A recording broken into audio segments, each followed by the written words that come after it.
Okay, so welcome back.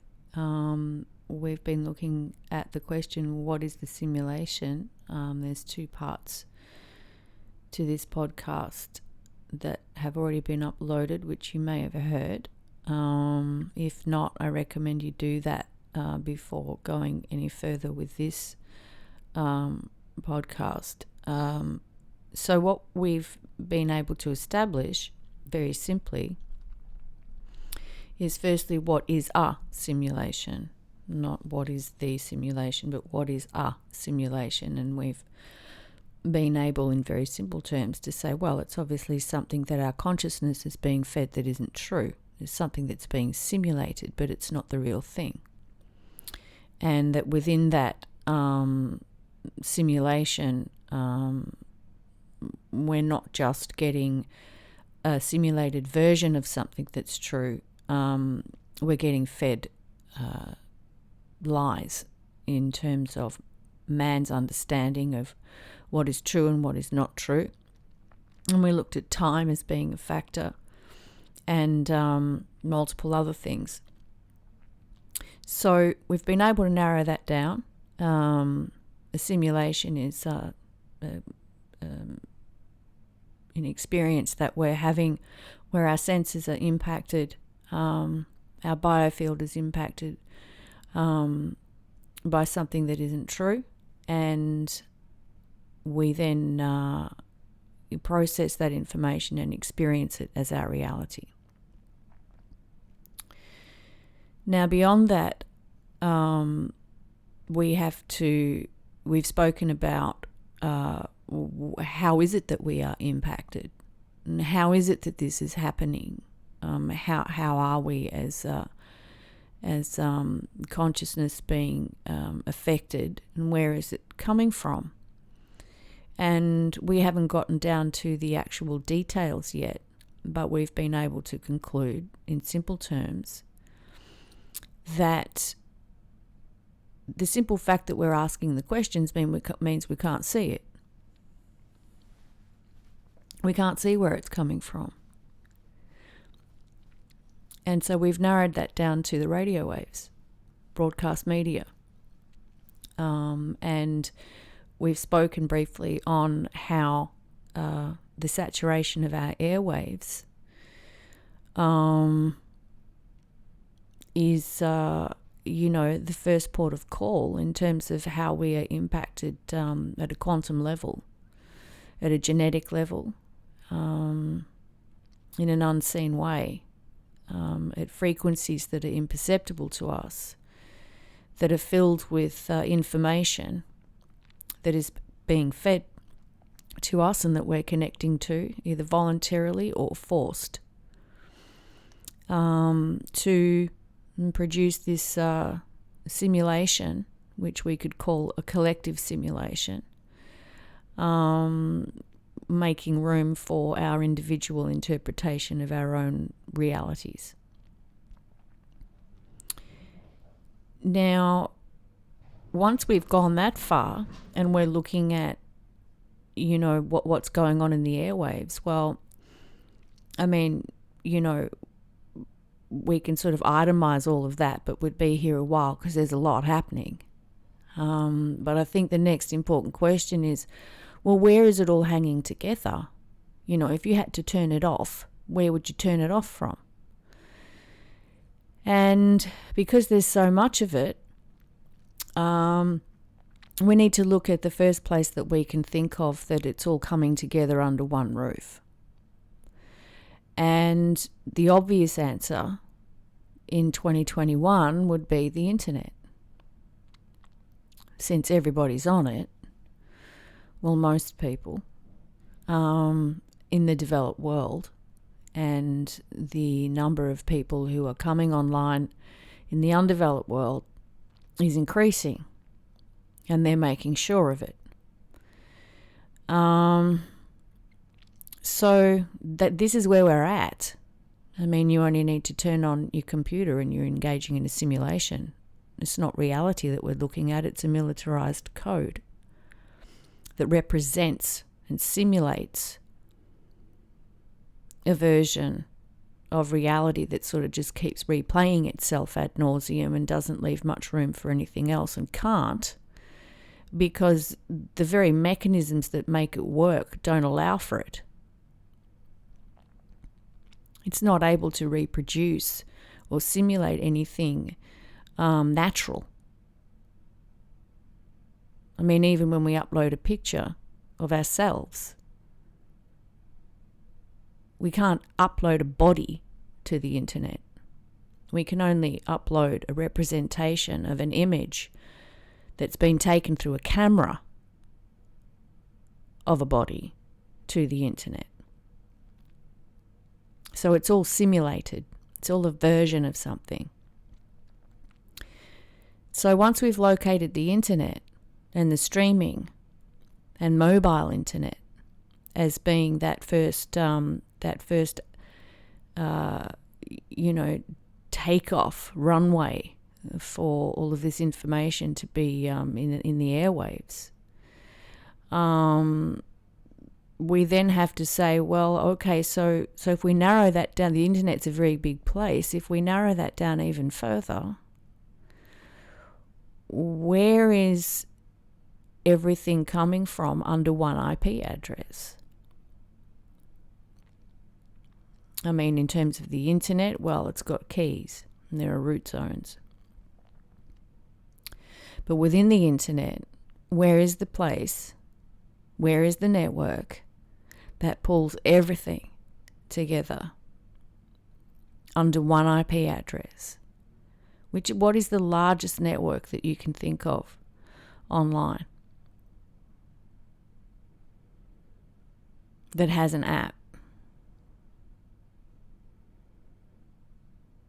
It's Facebook.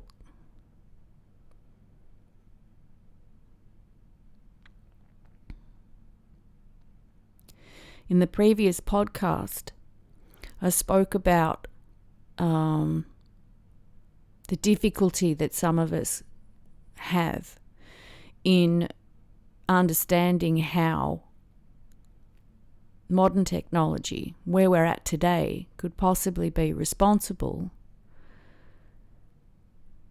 for life as we know it on this planet, as we perceive it. Modern history before that. How is it possible that modern technology, 2021, 2016, could be responsible for things that happened before it existed? And we looked at time as a vertical phenomenon, as a way of explaining what I believe is a closer representation of how we need to look at time as a system, to take it out of the realm of time into something a little more realistic, and that time as on a vertical plane has us where the future and the past are connected the whole time. And what has been experienced in that illusory linear sense has really just been has been today playing out. So you get our modern technology and playing it all like a movie and creating this existence, this perception of reality. How that happens is complicated, and I'll talk about that more in another podcast. So you might want to listen to part 2 to get a bit more of a window on how Facebook could be responsible. The Facebook app could be responsible for the entire simulation that we live in. There's thousands of videos about this on YouTube. A lot of them talk about DNA, all sorts of stuff. But the sad irony is that everybody who's discussing it is on Facebook. Forest for the trees. People who are discussing it have smartphones. Forest for the trees. And what I've been able to prove in the research that I have done is why it is Facebook. I've done the science. I've done the maths. I've looked at the data. I've looked at the IP addresses. I've looked at how it all hangs together. I've looked at the dates. I've looked at the data that's gone into it. I used my experience of having been brain nuked by the Facebook app as a basis on which to build this research. And when I started out with it, I didn't even really know what I was looking for, except some kind of a clue as to how something that horrible could happen to me. I didn't even know that it was because of the smartphone I was using. And I'd only had it for 3 months. The only smartphone I've ever owned. In 2016, and I'd only had it for 3 months. So it's all there. All the research is there. All the evidence is there. How it came together is there. How it was pulled together is there. How it was activated is there. The science is there. How it happened. Why it happened. Who's behind it.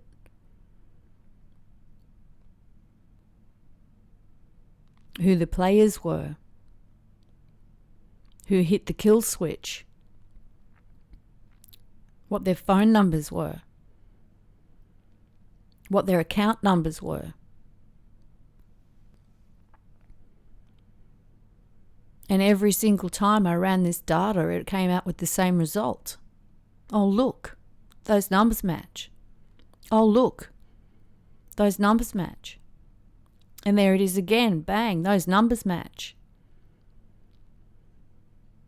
Now, the details of all of that is complicated. That's why there's over 500 files. I like to be thorough and not just speculate.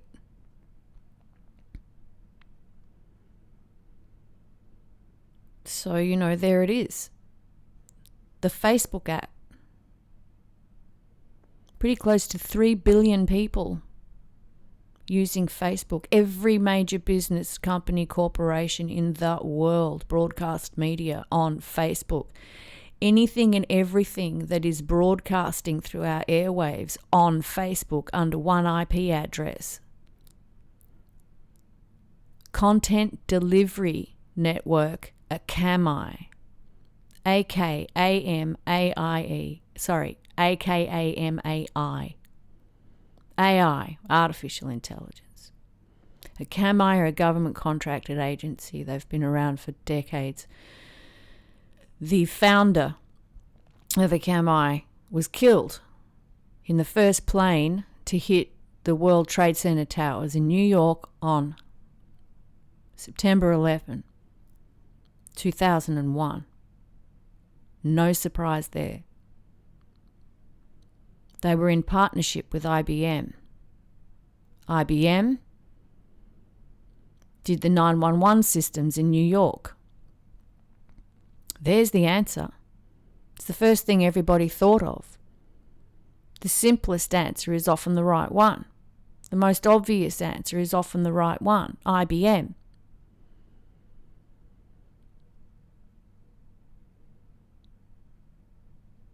So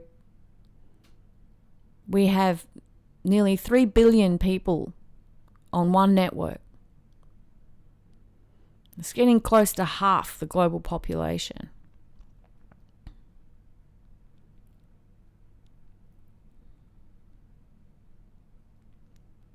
Yeah, maybe that's already met the critical point, and all it would take, especially with the amount of data that's online. And we have our space agencies; they're all on Facebook. Satellites. All on Facebook. Oh, look, there they are, all on Twitter. Oh, look, there they are, all on Instagram.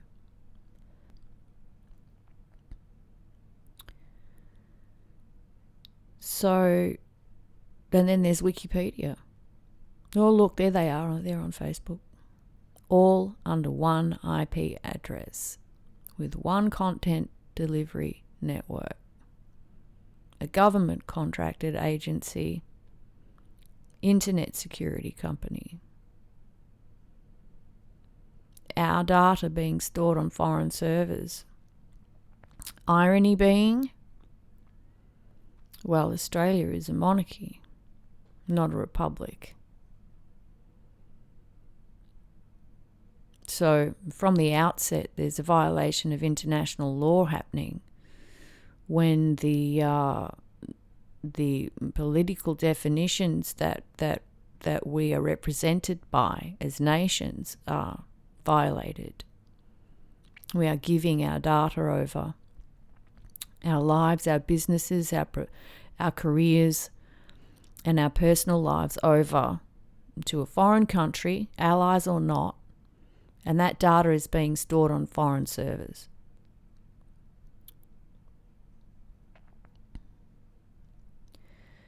So there we are. What is the simulation? Now, in there's this being the third part of this question. We have part 1, part 2, and now this. Hopefully I've been able to at least simplify this in a basic way that can be immediately understood, and that in its simplest explanation it's not hard to understand. Except for that little bit about how time works, it's not that hard to understand.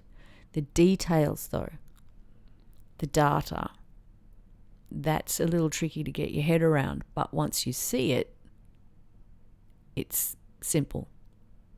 Once you see it, see the connections that are made through the data and how things work through an electromagnetic field and how they affect the human biofield and what's happening to us at a genetic level. And the people behind this, what algorithm is pulling all of this together? Not algorithms. What algorithm is pulling it all together? And I have proof of that as well. And I'll get into that in another podcast. So there it is. Hopefully this explains why I get a little hot under the collar when I'm talking about these people, their plans, their technology, because of the damage that's been done and continues to occur to innocent people, which we all are at birth. We looked at birth certificates, we looked at government systems, we looked at data banks, we've looked at in every aspect that we are labelled and tagged like cattle. And it's all in the air now. So, consciousness, we need to probably have a little more respect for our own in terms of what we allow ourselves to engage in, and thoroughly investigate any suggestion to download the app before we do that. We need to remember that minors are not legally fit to download anything, that accepting their participation in online networks is illegal. It is called child exploitation. Especially when they make up such a large bulk of the audience, the consumer base, and they're being used to make money from, and they don't get paid for it. It's illegal. It's illegal in my country and it's illegal in the United States of America. Minors are not legally fit to download anything. They are not fit to agree to the terms of service of anything. So, while so many of you are back and forth online between Democrats and Republicans in the United States of America, arguing about this and that surface issues, keep in mind that neither candidate has spoken on this subject. Child exploitation online by the same networks that they exploit, that the politicians exploit to win elections.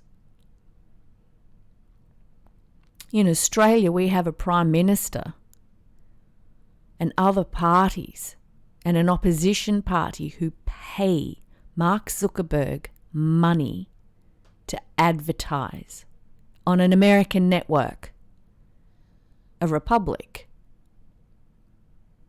Our system of government isn't even the same. They are using Australian tax dollars to pay Mark Zuckerberg for ad space on Facebook, the cause of the simulation we live in, of the time loop we live in, of the enslavement of mankind. 2021. My research shows that that kill switch was hit in 2016. And I ran the data and it works out. So I wish I had better news. But getting back on track, I think it's a little clearer now why if you come up to me in the street with a smartphone and wave it around in my face, I will automatically hate you. I will seethe with contempt. I will be instantly repelled, sickened, and disgusted.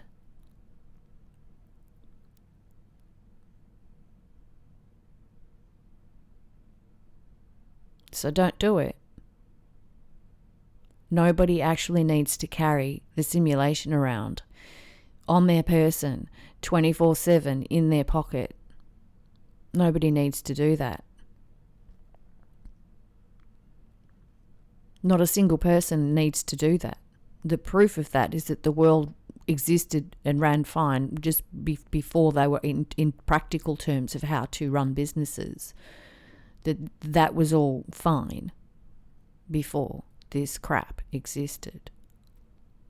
That whatever Mark Zuckerberg thought was a good idea in the dusty halls of Harvard hasn't worked out. He belongs on death row.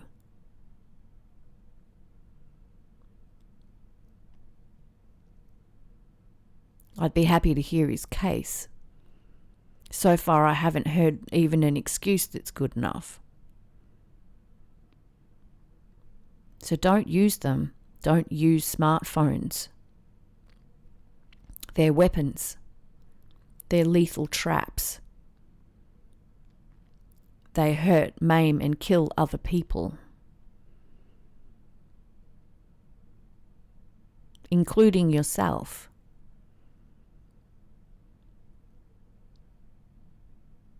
Anyway, there it is. Feel free to share this and the other two parts with anyone that you think might benefit from hearing it. Of course, everybody's welcome to say, yeah, well, that's nice in theory, but you might be wrong about that. Well, I'm not. I have over 500 files of research to back it up, and it all rings true every single time. And I was very careful to do a Dana Scully on the whole thing and be a cynic on the whole thing and make sure that I had it right and check the science, figure out what the science of it was. before going off half-cocked, sort of making accusations about people that I just had a feeling about.